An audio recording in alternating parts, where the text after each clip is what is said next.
Good evening students, welcome to SRS IAS and law academy. आज की जो हमारी करंट अफेयर की न्यूज़ होगी ये साइंस एंड टेक से रिलेटेड होगी और आज का जो हमारा टॉपिक है वो है डीमन पार्टिकल। तो देखते हैं ये न्यूज़ में क्यों है। तो रिसेंटली रिसर्चर्स की एक टीम थी यूनिवर्सिटी ऑफ इलिनॉइस से, उन्होंने एक डिस्कवर किया है एक यूनिक पार्टिकल जिसका नाम उन्होंने दिया है डीमन पार्टिकल, जो कि एक उनको डिस्कवर किया उन्होंने एक मेटल के अंदर। मेटल का नाम था strontium ruthenate. This discovery has potential to pave the way for the development of superconductors capable of operating at room temperature. तो ऐसे सुपर कंडक्टर्स जो है उनको बनाने में ये जो है ये केपेबल हैं, जो कि रूम टेम्परेचर के ऊपर जो है ऑपरेट कर सकते हैं। तो अब देखते हैं कि एक डीमन पार्टिकल जो है ये क्या होता है। Demon particle is a name given to a type of quasi particle. तो ये एक तरीके का क्वाजी पार्टिकल होता है जो कि एक असल रियल पार्टिकल जो है वो नहीं होता, लेकिन एक कलेक्टिव एक्साइटेशन या फिर वाइब्रेशन जो होती है इलेक्ट्रॉन्स की, उससे मिलके जो है ये बनता है। Quasi particles are useful for describing the complex behaviour of electrons in solids. तो जो इलेक्ट्रॉन्स जो होते हैं, जो एक कॉम्प्लेक्स बिहेवियर जो शो करते हैं, तो वो जो है उसको डिस्क्राइब जो है वो किया जाता है क्वाजी पार्टिकल्स के द्वारा। तो ये जनरली जो है ये जब इलेक्ट्रॉन जो है सॉलिड में जो है एक कम्प्लेक्स बिहेवियर शो करें, जैसे कि आप मेटल्स हो गए या सेमीकंडक्टर्स हो गए, तो उन पार्टिकल जो है को जो है वो क्वाजी पार्टिकल जो है वो कह दिया जाता है। अब इसके बारे में जो है डीमन पार्टिकल के बारे में जो है सबसे पहले प्रिडिक्ट किया गया था, एक थ्योरेटिकल फिजिसिस्ट है जिनका नाम था डेविड पाइंस। 1956 में उन्होंने जो है इसके बारे में पहले ही प्रिडिक्ट जो है वो कर दिया था। उनका मानना था कि इलेक्ट्रॉन्स जो हैं वो एक बड़ा ही स्ट्रेंजली जो है वो बिहेव करते हैं जब उनको पास किया जाता है सॉलिड में से। इलेक्ट्रिक इंटरेक्शंस जो होती हैं वो इलेक्ट्रॉन्स को कंबाइन कर देती हैं और एक कलेक्टिव यूनिट जो है वो बनाते हैं। This can make them lose individuality in solids. तो वो सॉलिड्स में वो जो है वो अपनी इंडिविजुअलिटी जो है उसको लूज जो है वो कर देते हैं, मतलब एक बहुत ही स्ट्रेंज सा बिहेवियर जो है वो वहाँ पे शो करना जो है वो स्टार्ट कर देते हैं। लेकिन डेविड पाइंस जो है उनका कहना था, क्योंकि उनका मास जो है वो काफ़ी ज़्यादा लार्ज होता है, जिसको वो प्लाज्मॉन्स जो है वो कहते थे। जो क्वाजी पार्टिकल जो होते हैं उनको उनको वो प्लाज्मॉन्स जो है वो कहते थे। तो उनका कहना था कि ये लार्ज मास जो प्लाज्मॉन्स जो हैं, ये एनर्जी जो है ये उसको फॉर्म नहीं कर सकते एट रूम टेम्परेचर। तो रूम टेम्परेचर के ऊपर ये किसी भी तरीके की एनर्जी जो है उसको फॉर्म जो है वो नहीं कर सकते। ये सारी बातें जो है ये किनका कहना था, डेविड पाइंस का। लेकिन क्योंकि ये जो डीमन पार्टिकल जो हैं ये फाउंड किए गए हैं, ये किसी भी तरीके का मास जो है वो नहीं कंटेन करते, देयरफॉर वो जो है वो ऐसी एनर्जी जो है वो रूम टेम्परेचर के ऊपर जो है वो क्रिएट कर सकते हैं। और जो कंडक्टर्स जो होते हैं उसके ऊपर हम ऑलरेडी क्लास जो है वो बना चुके हैं। तो उसमें मैंने आपको बताया था कि सुपर कंडक्टर्स वो कंडक्टर्स होते हैं जो आपके रूम टेम्परेचर के ऊपर भी जो है जो इलेक्ट्रॉन जो है उसको लूज करते हैं या फिर जीरो रेजिस्टेंस जो है वो शो करते हैं। Demon particle could have many applications in computing, medical imaging, transportation and energy।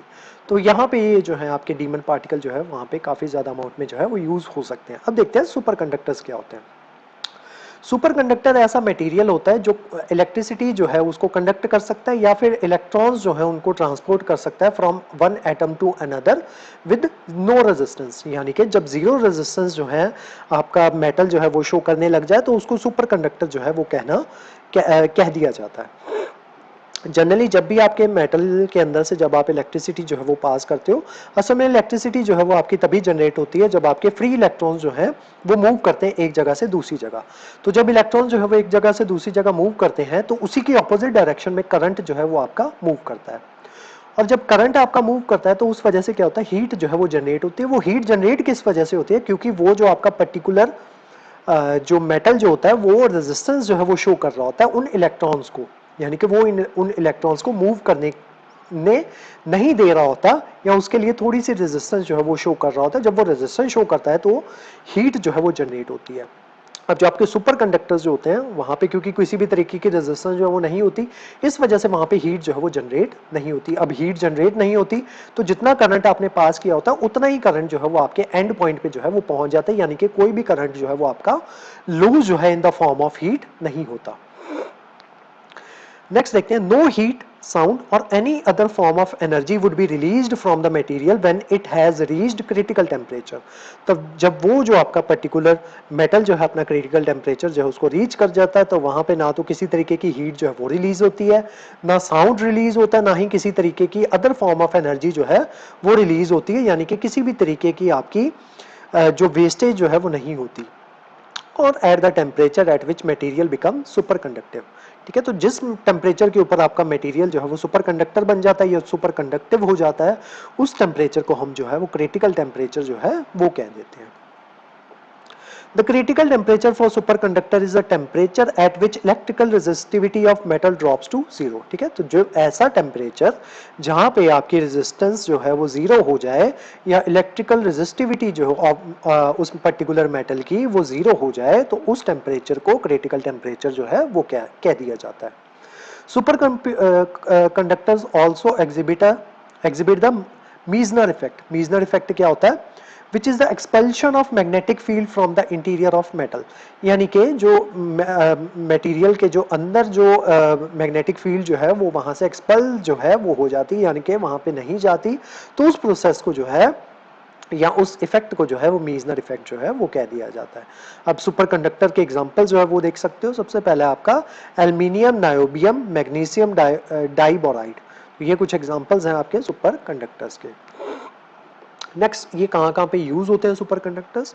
Super conductors are used in operation such as levitating trains. जो ट्रेन्स जो होती हैं, जो स्पेशली आपकी जो बुलेट ट्रेन्स जो होती हैं, जो ऑन द प्रिंसिपल ऑफ लेविएशन जो है वो वर्क करती है, यानी कि वो ट्रेन जो होती है वो आपकी पटरियों के ऊपर नहीं चलती, पटरियों से थोड़ा लेविएट करके थोड़ी सी हाइट के ऊपर जो है वो ट्रेन जो है वो मूव करती हैं, तो वहाँ पे सुपर कंडक्टर्स जो है वो वहाँ पे यूज होते हैं। उसके अलावा जो आपकी highly accurate magnetic resonance imaging machine जो होती हैं, एमआरआई मशीन जो होती हैं, वहाँ पे भी सुपर कंडक्टर्स जो है वो आपके यूज होते हैं।